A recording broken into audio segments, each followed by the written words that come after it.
tí wọ́n fún Allah, insult tán fún Quran, wọ́n lament burúkú gbogbo àwa tá kìlọ̀ fún wọn tẹ́lẹ̀ náà ni wọ́n tó ń kó pọ̀ pé wọ́n ní dá sí yìí nígbà ọjà pẹ́lẹ́bọ ni wọ́n ẹwà àwọn mùnáfìkì túlétúlé. ẹlẹ́ẹ̀kejì wọ́n lament pé gbogbo ilẹ̀ Yorùbá bó ló ṣe jẹ́ tó jẹ́ pé mùsùlùmí ọ̀wá ní rọ́wọ́ múnú gómìnà kankan torí lè tẹ́ tó ń bá bọ̀ yìí lẹ́yìn tèkó nìkan ń ló ti clear. iṣẹ́ wo lẹ fẹ́ ṣe? ta ló fà á? ẹ̀yin lẹ dá wàhálà yìí sílẹ̀. Ọlọ́run sọ fún wa ní Quran chapter 4 verse 7-9. A'udhu billahi minash shaitonir rajim. Bismillahir rahmanir rahim. Ma asabaka min hasanatin faminallah. Ma asabaka min hasanatin faminallah. Wa ma asabaka min sayyi'atin famin nafsika. Wa ma asabaka min sayyi'atin famin nafsika. Wa arsalnaka linnasi rasula. Wa arsalnaka linnasi rasula.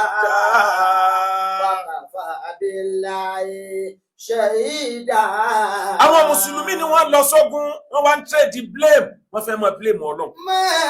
Ọlọ́run ní ẹ má blame Ọlọ́run.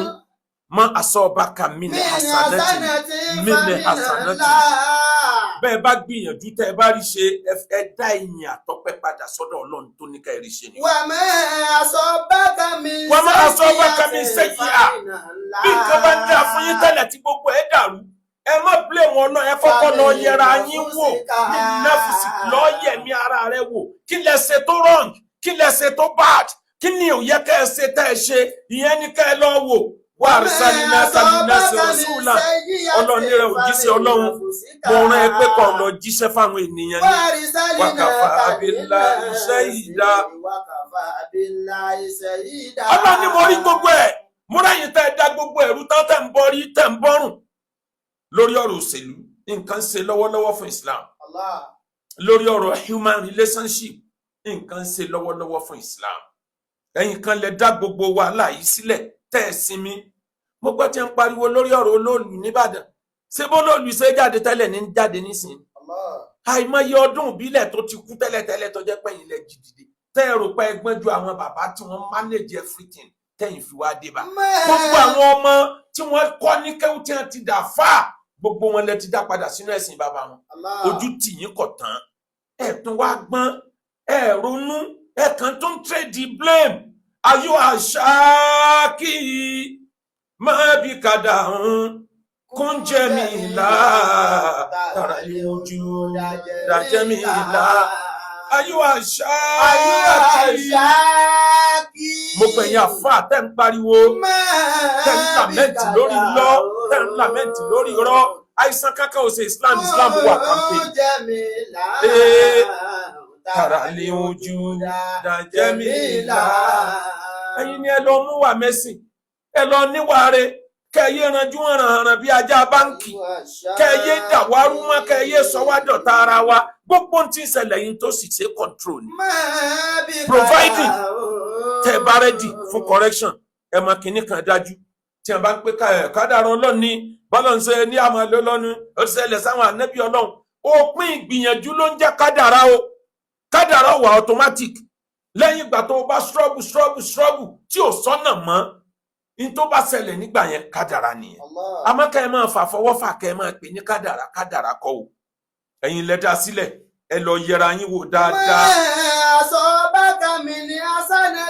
Wọ́n ń pariwo lórí ọ̀rọ̀ olóòlù, wọ́n ń pariwo lórí ọ̀rọ̀ ìgbélé àhámọ́ nílùú Ìṣẹ́yìn, wọ́n ń pariwo lórí ọ̀rọ̀ Orò nílùú Ọ̀yọ́, wọ́n ń pariwo Alágẹmọ níjẹ̀bú, wọ́n ń pariwo ọdún kan náà ń bẹ ní Lagos State tóun náà ìfẹ́ robin. Gbogbo ẹ̀ lẹ́ ń pariwo lọ́tún lọ́sì. Ẹ yẹra yín wò ká ẹ mà pé ẹ̀yin lẹ dá wàhálà yìí sílẹ̀. Wallahi ẹ̀yin lẹ dá fìtínà yìí sílẹ̀. Ẹ̀yin lẹ gbọ́njọ lọ́n tó ní Islam lọ. Ẹ̀yin lẹ ń ṣe bí ẹni pé kọ́kọ́rọ́ àlìjẹ́nà ń bẹ lọ́wọ́ yín. Lẹ́yìn tá ẹ̀gbọ́n tá ẹ̀ lè dá manufacture ordinary biro.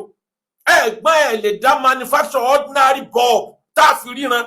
Ẹ̀yin lẹ wá ń pàṣẹ, ẹ sì máa pàṣẹ ọ̀rọ̀ Islam bí ẹni pé ó wà automatic. Ẹ ti wà autocratic. Ẹlòmíì ò ní Allah ló wí bẹ́ẹ̀, Kùránì ló wí bẹ́ẹ̀, làwa mùsùlùmí la gbàgbọ́. Ẹni tí ò sí Islam nínú ayé ẹ̀ ó lè má tẹ̀lé ntẹ̀yìn wí yẹn kí ló dé tẹ̀ manage ayé Kùránì ud'u ila sabili rabbika bil hikmati wal maw'izatin hasana ẹ pè àwọn èèyàn sójú ọ̀nà Ọlọ́run pẹ̀lú wisdom. Call unto the way of your Lord with wisdom and good admonition. Owó lẹ lò níbẹ̀ mọ́ agídí lẹ ń lò bí funfun ẹ fọ́ gbogbo ẹ̀ lójú pọ̀. Ibo lẹ wà nígbà ẹ̀ka àdìsí tán Nábì sọ fún Mu'adh ibn Jabal tó fi wá jẹ́ pé gbogbo ìdájọ́ tó le ẹnu yín láti máa gbọ́. Èèyàn bá ń ṣe ìsìláàmù tí ó bá ṣe mẹ́ pa ta ló sọ bẹ́ẹ̀ fún ọ. Ibo ló wà nù Kùránì tàlà Nábì parí nítorí pé ó pa ìsìláàmù. Fámílì Ànábì kan ò ṣe ìsìláàmù tó tẹ̀lé wọn lọ Abyssinia ó wà nú àwọn tá Ànábì ránṣẹ́ ó dé Abyssinia ó gba Christianity ó dẹ̀ dúró pa síbi Ànábì ò torí ẹ̀ sọ pé kan lọ pa. Níbo lẹ́yìn tìrí tiyín view àwọn àfáà yín tẹ́ bá ń sọ̀rọ̀ hadith àìmọye view àwọn èèyàn tó wọnú hadith ló fi jẹ́ pé Quran lèmi máa ń lójú. View àwọn àfáà yín lẹ̀ ń gbélé gbogbo wa lórí yìí náà kẹ́ ẹ máa dájọ́ pé ẹni tó bá ń gbọ́ music yóò wọ̀nà à ń gbọ́ music yóò wọ̀nà subhanallah ẹ sì bẹ̀rù Ọlọ́run ibo ni Kùránì ti sọ pé ẹni tí ń gbọ́ music yóò wọ̀nà àyà tí ń bẹnu Ṣuara ẹ lọ́ọ́ ka dáadáa ọ̀tọ̀ ní tọ́lọ́ ń bá yín sọ ọ̀tọ̀ ní tí ń wí ọ̀tọ̀ ní nǹkan tẹ́yìn wí ẹni tó bá ya fọ́tò yóò wọ̀nà kí ló dé tẹ́ ẹ fẹ́ sọ wá di stone age. The world is moving forward and you are moving us backward. You are progressing the progress of Islam for God's sake. Kí ni sọ̀rọ̀ yín gan? Ẹ sì ń lo fóònù, ẹ kọ̀ndẹ́mù fóònù. Ẹ lè fẹ́ ṣe súnà, ẹ fẹ́ kọ́pì bá Ànábì ṣe lo ayé. Ṣé Ànábì lo electric ni? Kí ló dé tí wọ́n ń lo electric? Kí ló dé tó máa lọ gbénú ilé tí wọ́n fi koríko tí wọ́n fi kọ́? Business ni gbogbo yín ṣe ó lè ní majority. Wallahi ẹ dá wàhálà sí wa lọ́rùn. Tàpọ́nlé làwọn traditionalist àwọn ẹlẹ́bọ ní a máa ń kí àwa mùsùlùmí tẹ́lẹ̀. Kódà tí wọ́n bá rí àwọn àfáà ń gbà míì wọ́n ní àwọn àfáà ní ń bọ̀ yìí ẹ̀bùn wá ń kéde fáàtì àyín tẹ̀ máa ká wa náà ká. Fúra ní pé majority ẹni tí ń gbé egun àwọn tó kéwú lọ́pọ̀ nù wọn ni. Tí ìráwọn egun ti ń káyà Kùránì lábẹ́ èkó egun ni. Kí ló dé tẹ̀ fọgbọ́n manage sí àwọn nǹkan kan ti wrong. Too wrong can never make it right. Ẹ kàn wá kágídí bo orí bí funfun ẹ wá ń da gbogbo ẹ̀rú. Bí ṣòkòtò rẹ̀ ọba kanlẹ̀ ọwọ́ náà bọ́ ọba nírùngbọ̀n ọwọ́ náà kódà mo tún gbọ́ kan tó fọ́nì lóòótọ́ làwa náà kà wá ò lónìí àtọ́ra àmọ́ yìí pé Ànábì ọ̀jẹ̀ sọ tí ó ta ko common sense. Àwọn kankan ń bẹ nínú ara ẹ̀dá tó jẹ́ pé automatic ni ò lè control rẹ̀. Wọ́n ní yíyan tá a bá fẹ́ yan ká máa dá padà pé sísìn ni ká máa dúpẹ́ fọ́lọ́run lórí ẹni tó sìn bẹ̀tì yíyan ká máa dá padà torí ṣàìtọ́ọ̀nù ló ní yíyan. Kùránì ọ̀sán tó jọ Ànábì ọ̀jẹ̀ sọ tí ó ta ko common sense. Àtàwọn oríṣiríṣi ẹ̀yin yìí náà lẹ tú wa ká ẹ fẹ́ ká jà nísìn ká béèrè fún ẹ̀tọ́ wa lórí ọ̀rọ̀ ìṣèlú ẹ fẹ́ ká béèrè fún ẹ̀tọ́ wa lórí ọ̀rọ̀ àwọn ẹlẹ́sìn tó kù ǹjẹ́ a lè rí ẹ̀tọ́ yìí fight for now torí ẹ ti sọ gbogbo wa dọ̀tá ara wa. Ẹ wo bí tẹ yẹ̀yẹ́ àwọn onísúfídé ẹ wo bí tẹ yẹ̀yẹ́ tẹ̀bùlíìgì dé wọn tẹ̀bùlíìgì sára wọn àláfíà tẹ̀bùlíìgì wà fún ṣòkòtò wọn kanlẹ̀ lẹ́fí rò para àwọn alákatakítí tẹ̀bùlíìgì rárá. Ẹ wo bí ẹ yẹ̀yẹ́ wọn dé ẹ wo bí tẹ yẹ̀yẹ́ MSS dé ẹ wo bí tẹ yẹ̀yẹ́ gbogbo àwọn àfáà tí wọ́n ṣe wàhálà tí wọ́n fi gbé Islam kalẹ̀ ẹ wo ọgbọ́n tí wọ́n fi pákéjì ọ̀rọ̀ àwọn eléégún tó jẹ́ pé tí wọ́n negotiate ni tẹ́gún bá ń bọ̀ tó bá déwájú mọ́sálásí wọn pàlù mọ́ ń sìn ó kálukú lùlù rẹ̀ lọ ni pé tó bá lè ṣẹlẹ̀ kó ṣẹlẹ̀ agbára tẹ́lẹ̀ ní nàjà ebi political office gbogbo yín wá ìjọba gbogbo yín wà tẹ́ ẹ bá rí olówó kẹ́ ẹ wà yín mọ́ níbi kẹ́ ẹ kú ẹ dá wàhálà lẹ̀ tẹ́ wá lọ gbórí pamọ́ ẹ̀yin inú Ọlọ́run ẹ̀ ní bọ́lọ̀ dáadáa torí ẹ dá fìtínà lẹ̀ gbogbo ẹ̀yin tá ìṣépè fáwọn traditionalist láyé jọ̀hún ibo lẹ wà lónìí ẹ jáde ẹ wá jàm gbogbo challenges kan béèrè ó tiẹ̀ jẹ́ pé gbogbo challenges yìí àwọn náà twist ẹ̀ ni bọ́ ọ bá bú mi lókè mi náà bú ọ nsàlẹ̀ ni wọ́n fi ṣe gbogbo bí ẹ ṣe ń yẹ̀yẹ́ Islam yẹn 90% tí wọ́n sọ wà láàyè lórí ọ̀rọ̀ àmọ́ ẹ̀jẹ̀nu wa ó gbọ̀rọ̀ ẹ̀yin ni ẹ kọlu kírísítẹ́nì ẹ yẹ̀yẹ́ gbogbo tí ń jẹ́ kírísítẹ́nìtì àwọn náà fire back ẹ wá lọ kọlu àwọn traditionalist tẹ́ lérò páwọn ni wọn ò pọ̀ ṣé wọn ò ti pọ̀ ní ìsìn o ẹ lọ wọ ọdún eégún bí ìgbà tí wọ́n tú jáde níbi wọ́n ti ń gbá gbígbà tí wọ́n ń gbá national football competition ẹ rí wọn tí wọ́n tú tẹ̀léra wọn ni ọmọ mùsùlùmí ní 70% àwọn tí wọ́n tẹ̀lé wọn ẹ fọpọlọ ṣe àtọ ẹ dá gbogbo ẹrù ẹ ṣàwa mùsùlùmí dọ̀tá ara wa gbogbo ẹ̀yin alákatakítí ẹ sọ àwa mùsùlùmí dọ̀tá ara wa, eléyìí kèfèrí ni, eléyìí ọ̀wọ̀ náà, ẹ máa dájọ́ bí ẹni pé lọ́wọ́ yín ni kọ́kọ́rọ́ àlìjẹ́nnà wà. Who are you by the way and by the bush? Tá fún yín kọ́kọ́rọ́ àlìjẹ́nnà. Ṣé o ti mọ bí ọ̀rọ̀ tiẹ̀ kan ó kan kù sí? Ẹni tí ò tí ì kú kò tí ì mọ ikú tí ó pa. Ìbá Nábì bá àwọn tí wọ́n ṣe mùsùlùmí gbáyé, kò ṣépè fún wọn náà. Níjọ́ wọn tó kú ló tó gbà yí pé a ti lọ lọ́tọ̀ọ̀tọ̀. Àmọ́ ń gbà wọn ò tí ì kú àmọ́ tó lè gbẹ̀yìn. Ẹ da gbogbo ẹ̀rú tán, gbogbo ẹ̀ wá fọ́pọ̀ mọ́yọ̀. Ẹ wá lament upon nothing, upon nothing. Gbogbo táwọn bàbá yìí tó jọ lẹ̀ ń túká. Bẹ́ẹ̀ tí ń photocopy omi, lẹ̀ ń delete omi. Ẹ wá ṣètàn ẹ wá lẹ́rọ̀ náà lọ. Aráyé mọ̀ yín o, a mọ̀ yín dáadáa. A mọ̀ yín, mo ti gbẹ́nu kúrò lórí ọ̀rọ̀ àlejò tẹ́ gbà ń bàdàn ni o, mo lọ́rọ̀ tí mo lè sọ lórí ẹ̀. Àmọ́ mo ti ṣàdéhùn pé mo gbẹ́nu kúrò bẹ́ẹ̀. Bẹ́ẹ̀ bá ti tún tọ́ ọjà. Bẹ́ẹ̀ bá tuntun tọ́jà ẹ gbọ́ torí ara yín, gbogbo àṣírí tẹ́ fi pamọ́ látújáde. Ẹ wá dákun bọ́rọ̀ bá wá rí báyìí. Ànábì wa Muhammad sallallahu alayhi wa sallam. Ànábì ó rán Mu'adh ibn Jabal. Ó ní kó lọ ṣèjọba, kó lọ ṣe gómìnà nìkan. Ó wá bi léèrè, ó ní ya Mu'adh, kaifa takdhi idha urida laka qada. Báwo ló ṣe fẹ́ dájọ́ tí a bá sẹ́rí ìdájọ́ kan sí ẹ pé kó dájọ́? Mu'adh ní akdi bi kitabillah, Qur'ani ni ma fi máa dájọ́ o.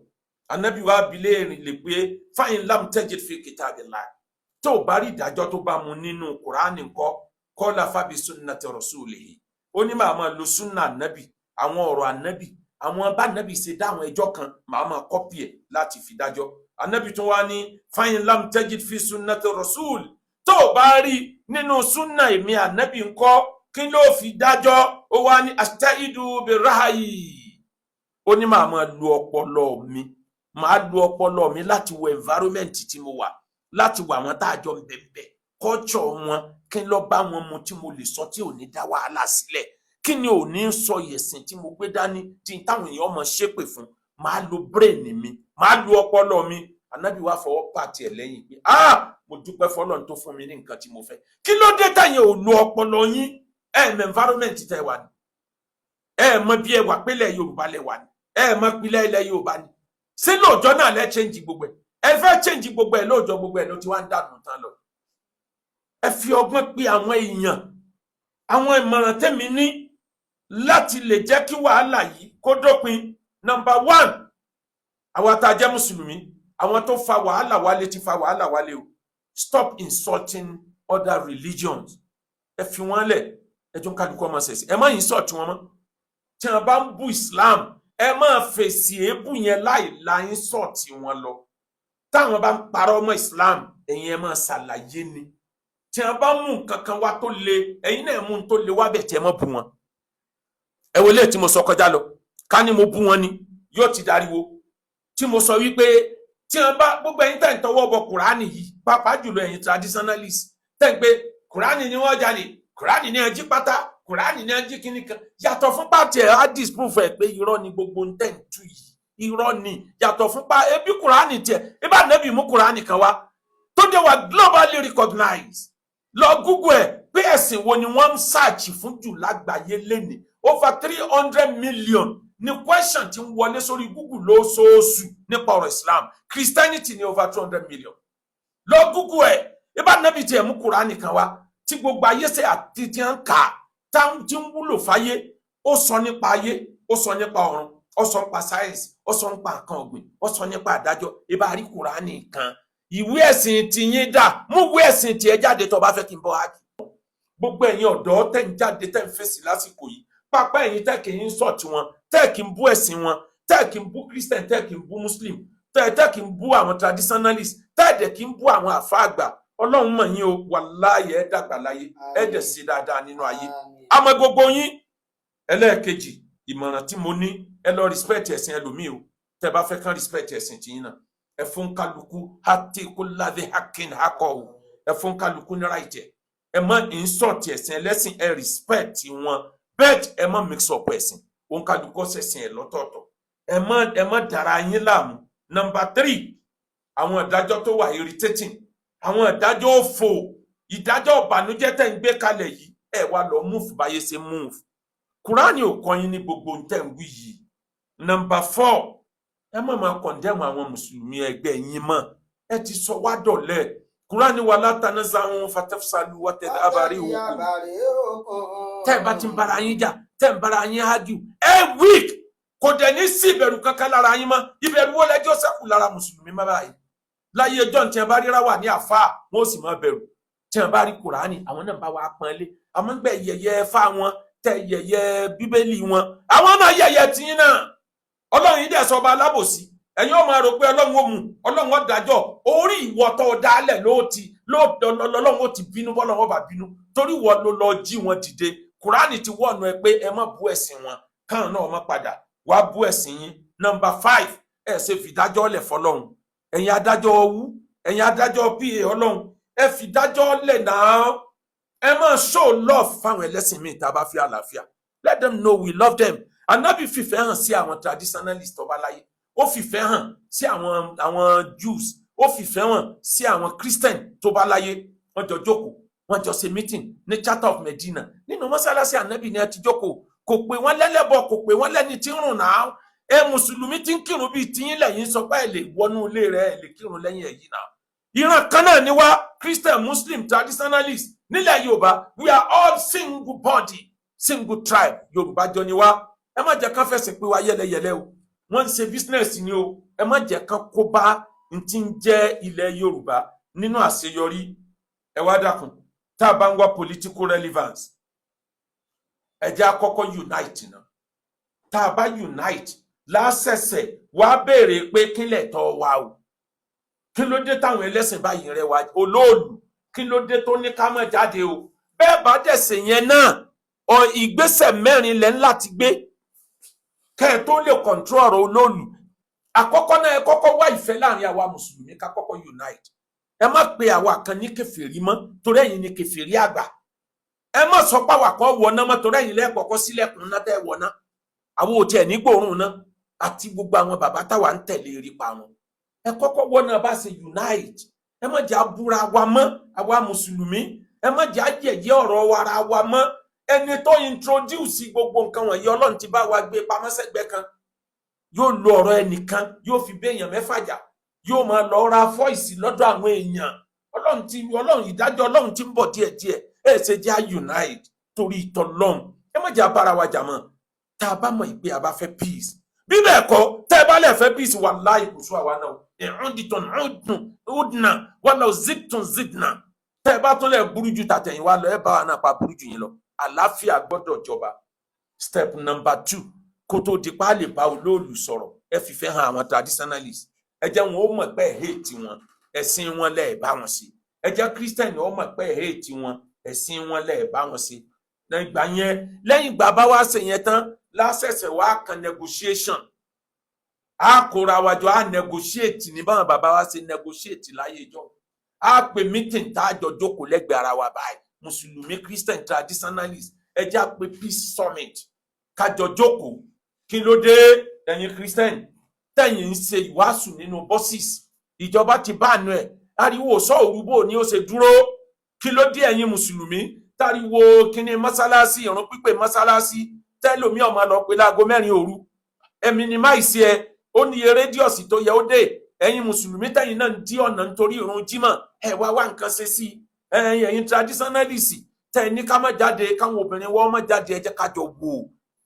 we are in modern age báwo lobìnrin ò ṣe ní jáde ẹ ṣe kúfẹ̀ kan máa lọ sí kíní yìí ní location mi tàbí ká ẹ dẹ̀ tí ẹ mú táìmù mi ká ẹ mú látàlẹ́ dàárọ̀ ẹ mú látàlẹ́ dàárọ̀ náà ẹ mú díẹ̀díẹ̀ látàlẹ́ dàárọ̀ díẹ̀díẹ̀ kíní yẹn ọmọ sún àmọ́ ká ẹ takú lórí pé it's our right àwọn náà sọ fún ẹ páwọn jọ ní right ni o ọ̀rọ̀ ìlú Ìṣẹ́yìn lóró ti gbóná jù ní gbogbo ilẹ̀ Yorùbá ẹ ṣe negotiate lẹ́yìn ìgbẹ́ bá fìfẹ́ hàn wọ́n tán pé ká ẹ jẹ́ kán mọ̀ pé ẹ̀ hate àwọn ẹ lè fi hàn pé hate wọn ká ẹrù pẹ́ẹ́rì nǹkan gbà lọ wọn o àwọn ò lè gbà tọwọ́ yín ẹ̀yin náà ò lè gbà tọwọ́ wọn gbogbo wa lájọ láṣejù àjọdá àṣejù ọwọ́ wa lẹ́nu ẹ negotiate ẹ jájọ wò síra wọn ẹ jẹ́ kíní yìí kù ìnira ni kíní yìí mú wá wàláhì tẹ́ ẹ bá fìfẹ́ ṣe ẹ rí inú wọn tí ó sọ pé àwa náà à ń kàn ń ṣe ìyẹn tẹ́lẹ̀ ní nígbà yín náà fara ni wá ni àmọ́ nísìnyí kó kálukú ọ̀sẹ̀sìn rẹ̀ àwa náà ó dínkù ẹ bá ti ń dínkù nǹkan yẹn ó máa lọ díẹ̀